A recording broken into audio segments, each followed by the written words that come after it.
So, alamin po natin itong report bangsangkay na itong si Senator Bato de la Rosa ay muntikan na daw po madali. Muntikan na daw pong mamatay.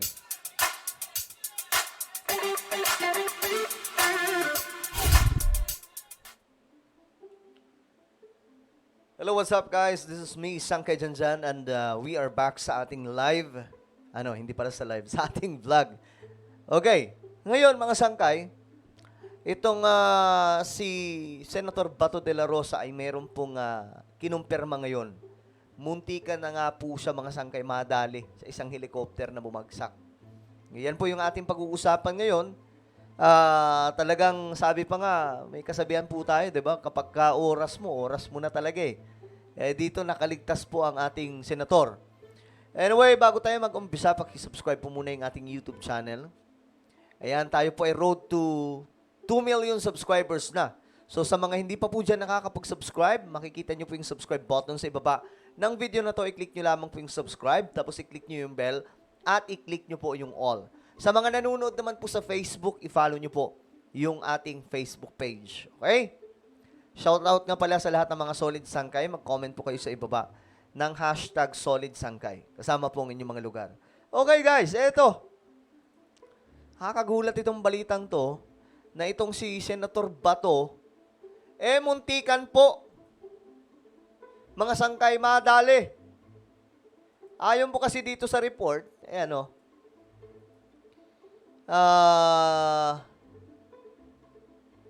Bato de la Rosa escapes death.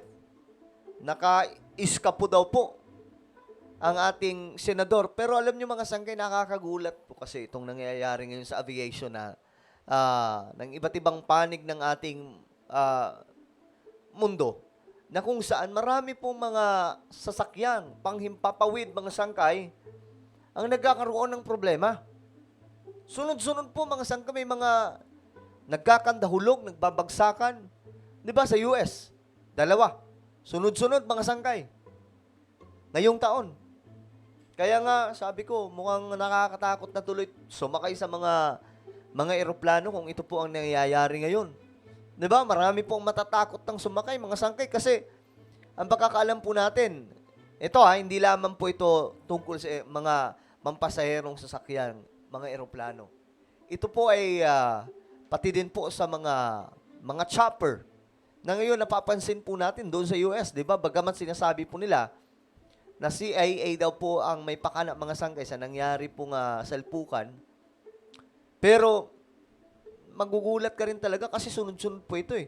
Since December 2024, ito na po yung nangyayari sa aviation po. May mga nagkakandahulog at kung ano-ano pang mga problema, mga Sangkay. Marami pa, hindi. Yung iba, nakakaligtas. Di ba yung busa na airplane?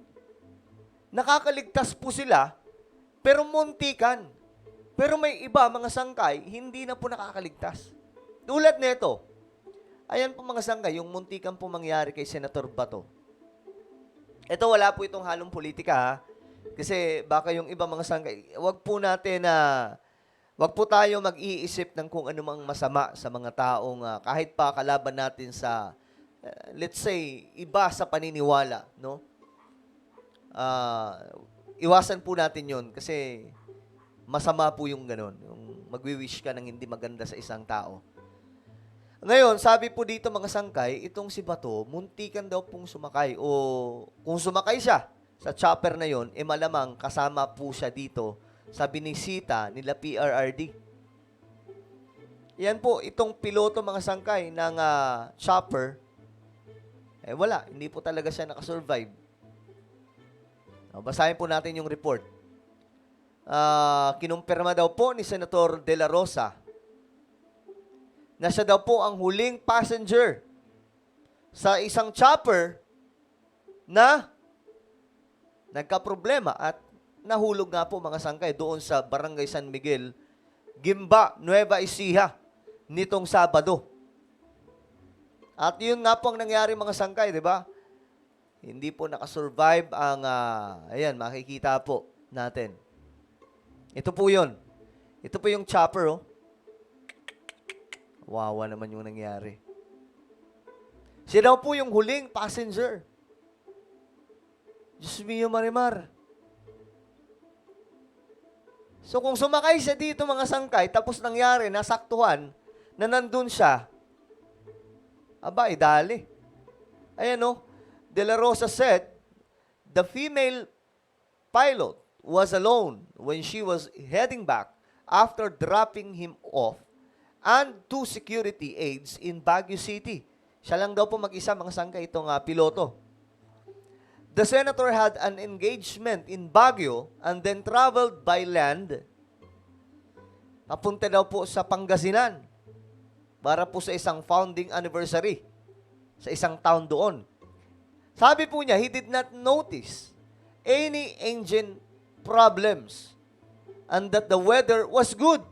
So okay daw po yung weather. Wala naman pong problema sa engine.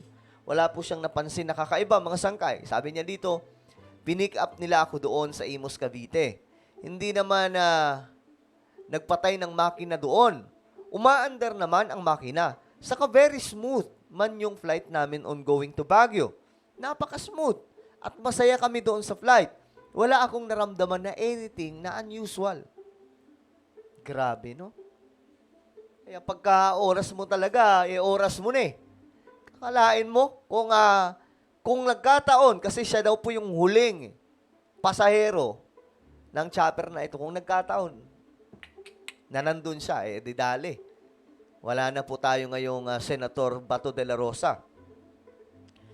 De la Rosa personally knew the pilot whose father is a very close friend of his and of former President Rodrigo Duterte. De la Rosa Duterte and Senator Bongo, binisita daw po yung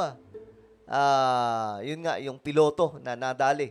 Sabi dito mga sangkay ni Bato, it really breaks my heart. Kasi na-imagine ko kagabi, nandoon ako sa wake, niyakap-yakap ko yung father at saka mother ng piloto, 25 years old, very young. Sakit, no? Sakit sa damdamin, mga sangkay. My goodness. Imaginein ko rin kung how would I feel kapag yung anak ko rin na piloto na babae rin ay ganun ang mangyari sa anak ko. Di ko ma-imagine. Napakahirap. Mahirap tanggapin. Ito yan, oh. Grabe. So nakita na lamang po siya mga sangkay, di ba? Wala na. Hindi nga po siya nakaligtas.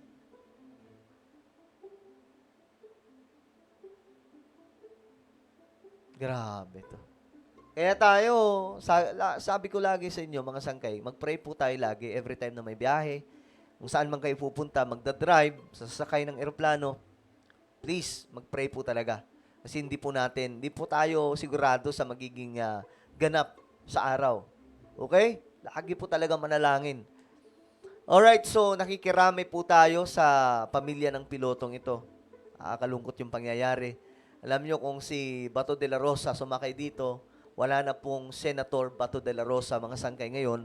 At malamang sa malamang, itong nakikita po natin na pagbisita nila PRRD, ayan po, makikita po natin dito, personal na pinuntahan po kasi nila PRRD ito. Ayan o. Doon po ito sa, saan ba ito? Taguig City. Heritage Park. Ayan o. Pinuntahan po mismo. Kalungkot. Personal pala itong kaibigan nila PRRD. Yung lalo-lalo na po yung mga magulang na ito. Personal na kaibigan nila Senator Bato. Ayan o. Kalungkot. 25 years old. Ay, ang ano talaga hindi natin mahulaan mga sangkay, no? Yung mga kung ano man ang mangyayari. Kalamidad o ano pa mang delikadong bagay. That's why we have to pray.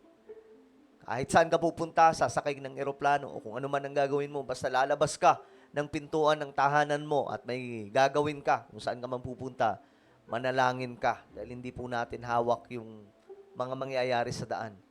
Okay? So ano po ang inyong opinion sa nakakalungkot na pangyayaring ito? Muntika na pumadali sa Senator Bato. Siguro iniisip niya, paano kaya kung sumakay ako dito? Kasi siya yung last eh. Ang bihira. Ano ba ang inyong opinion? Mag-comment lamang po sa ibaba. Meron po tayong YouTube channel. Ito po isang kay Revelation. Maganda po yung topic natin dito tungkol sa mga nangyayari sa ating mundo. Okay? At mga Bible prophecy. Naku, magaganda po yung ating mga ginagawang content dito. So, hanapin nyo lamang po ito sa YouTube. Sangkay Revelation. Then click the subscribe, click the bell, and click all. Ako na po ay magpapaalam. Mag-iingat po ang lahat. God bless everyone.